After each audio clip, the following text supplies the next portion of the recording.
Parents of the students allegedly abused by a teacher at Ellington Elementary School are calling on the Charleston County School District to fire the teacher involved and the principal.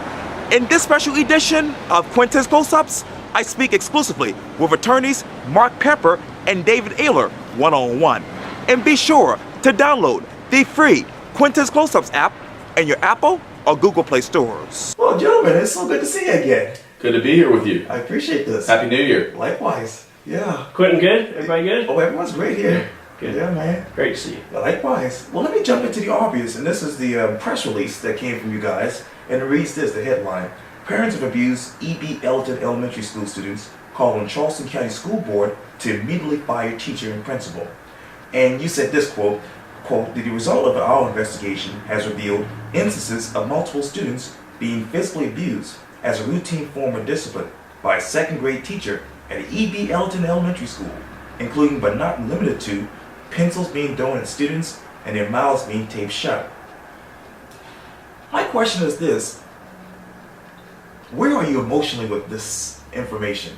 It makes you sad. It's probably the first feeling you have, because you feel sad for these students, and of course their families are having to go through this. And one thing that we talked a lot about when we first were apprised of the situation is, how long has this been going on? And that's something I think that we're going to discover over time, that it may even be worse than what we thought. Mark? What we do know is that it's been going on throughout this school year. And how we know that is because a former teacher has brought it to the attention of the school district officials numerous times. And each time it was simply swept under the rug. And to David's point, that's what bothered us so much. You know, David has a son, I have a second grade son right now. And second graders can be difficult, but you don't throw sharpened pencils at them to correct their behavior. You surely don't put masking tape over their face. There are different types of disciplinary behaviors and ways to correct that besides something as scary and serious as that. You talk about the result of your investigation. I know that this particular insult has been going on for since the beginning of the year. Well, that's all we know of right now. Right now. How long did it take for you guys to investigate this? Well, you know, it's one of those things where, just like any other investigation, when you start with maybe one allegation or one concern, and then it really spreads from there. Our investigators started getting involved, interviewing other people that were not directly connected to the first family that we spoke to, but indirectly were connected because, of course, they had been in the same class, or their child had been in the same class or another class under this teacher's realm, and that's really where it comes from. You know, Quintin, what you do for a living is you sit down and talk to people, right? It's amazing what you can learn when you actually sit down and talk to the parents of these students, something that the school district nor the principal ever bothered to do. That's how we found out about it. We actually sat the parents down and asked them what's going on. Why didn't the school district do that? Why didn't the school do that immediately when they learned about it? That's the question I have. Or the second question of that, or maybe almost even more important question, is if there was some information that either the school district knew or should have known, or of course the principal herself, at what point did that not matter to them to at least rise to the level that a suspension should have come? At minimum, an investigation should have come. And that's really, again, where the concern comes back in from what we're doing now. And I read this too. It says this: multiple students. How many students are we talking about? There's a total of 3 that we know about of now. There's 20 some odd kids in the classroom. Right. I highly doubt it was just those 3 that were being assaulted. So I suspect more are forthcoming. And it goes on to say this in this press release: most disturbing is that Principal Wanda Hughes had direct knowledge of these recurring acts from current and former teachers as early as the beginning of the school year, and failed to take any action against the teacher or notify the parents. So what else have you guys learned about the principal? Well, I mean, I think it comes back to the supervisory role you see in all types of cases or situations where something has gone wrong. Then you look at who's above them in a leadership role and see what they've done. And unfortunately, it appears, and I think Mark will agree with this, that we have a situation here where the principal's protecting herself. You know, going above and beyond to protect herself, as opposed to going above and beyond to protect the students, because that teacher is under, you know, her wing. And it would be her job to discipline that teacher, remove that teacher. But then again, that can look negatively on her and her role as the leader of the school. So it's a protection of herself before the children, and that's what's scary. Mark?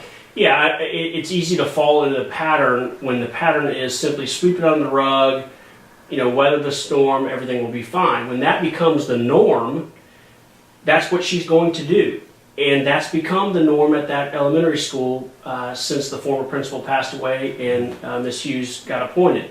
She simply doesn't address disciplinary matters, academic matters, like they need to be addressed. And the bottom line is that just as a head coach is responsible for his assistant coaches and his players, when things go wrong on the field, when they go wrong in the classroom, when they go wrong off site, the head coach is the top dog. She's the top dog. She's responsible for the actions of her teachers. And the teacher, to be placed on administrative leave, that's a slap in the face to the parents of these students. She should have immediately been fired. And because she wasn't, Miss Hughes needs to bear that responsibility. Okay. And in doing this particular investigation, has anybody been able to sit down with the Charleston County School District or the lawyers or the school board? They lawyered up quick, Of course. and then you got the holiday season. But again, it goes back to, well, it'll just go away, just weather the storm. We ain't going away, Quintin. These students have a voice, and it needs to be heard. We ain't going away anytime soon. You talk about the students. I believe one of the students, I'm doing an interview with Channel 4, basically, and the parent basically said, hey, the kid, basically covered up for the teacher accused of doing this. Well, that's because the kid, or the child, is put in a very uncomfortable situation. Anytime there's abuse of a child, history shows that most often they don't know how to handle it because it's usually obviously going to be a parent, a teacher, a guardian of some sort that is the one that's responsible for it. So from the standpoint of the child, it's very difficult, particularly if you're that age, 7, 8, 9 years old, to know how to handle that because you don't want to get yourself in trouble because unfortunately they feel like they're the ones that put themselves in that situation. When in reality, the situation should have been handled completely different by the teacher. And you also said this, our children deserve better. Who at that particular school will be the ideal to take over the school right now? I leave that to the district. I mean, the district puts these principles in place after a rigorous interview process and all. We're going to find out through discovery, in the event we're unfortunate enough to have to file suit to correct this wrong, how in fact she got appointed. Because she was an interim, and I believe has been an interim for way too long. So somebody needs to be held accountable. The next person in, we don't get a vote on that. We don't want a vote on that. What we want is to make sure that the children's safety is paramount for this next principal. E.B. Ellington Elementary, it's a notable school. Tell me, how did we get here? Lack of oversight. Right? I mean, lack of oversight is the only explanation that I have. Okay. Training. Obviously training is an issue because what we're talking about here is there may be a conflict in the class. We've all been in classrooms before and had people that were talking out of turn, doing things to other students, and that's going to happen in any classroom from kindergarten to 12th grade, but it's how you handle that and it's who's in charge of handling that, and that's where the situation falls here because who's in charge was handling it completely wrong. Well, who was in charge? Is it the Charleston County School District or is it these teachers?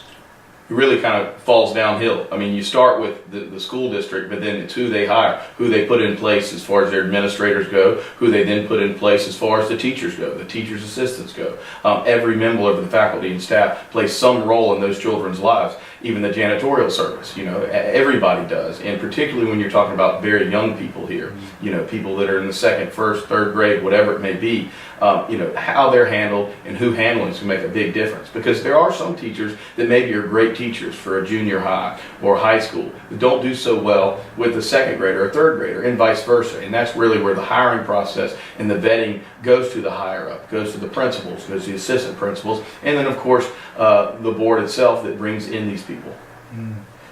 I got to get to this really, really quick because I know he's a client of your role, Deshaun Taylor. When you think of his future, what sticks out to you? I'm scared. I'm scared. David and I were discussing this last week. In our brief 10 or 12 year legal career, this has been the toughest case that we've ever worked on, where even the court knows that this is a dual prosecution. And we can't stop it. the federal government has so much power where they can bring you up on charges that you've already pled guilty to, served your time on, just to see if you have any information that's unrelated to what you're being charged with. And when you don't, they still prosecute you. We're scared because sentencing is upon us in 2 weeks. And we had no choice but to plead guilty for the second time. And now we're simply at the mercy of Judge Norton and his sentencing guidelines. It's a scary and very serious issue. I know the last interview you talked with, when I talked with you guys in October of 2016, you basically said, hey, this is a squeeze job. Sure. Is it still is? That never changed. Always was. That never changed.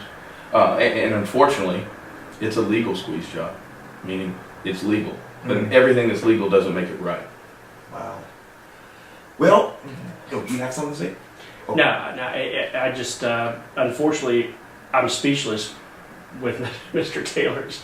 David hit the nail on the head. Just because you can do something legally doesn't mean you should. Wow.